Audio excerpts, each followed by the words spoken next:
This tutorial shows you how to send personalized emails to multiple recipients at once. First, open Word. Click Mailings at the top. After that, click Start Mail Merge. From there, click Email Messages. At this point, click Select Recipients. In the next step, click Use an existing list and choose your Excel file with recipient details. Following this, click Insert Merge field to add personalized info like first name wherever you want it in your email.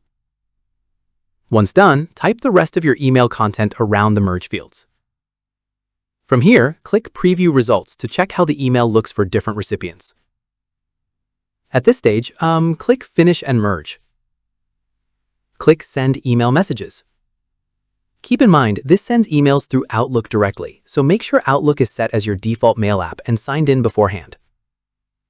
Finally, type your subject line, select HTML as the mail format, then click OK to send. And that's it. If this guide helped you mail merge in Outlook, give it a like, subscribe for more PC tutorials, and tap the bell icon for updates. See you in the next one.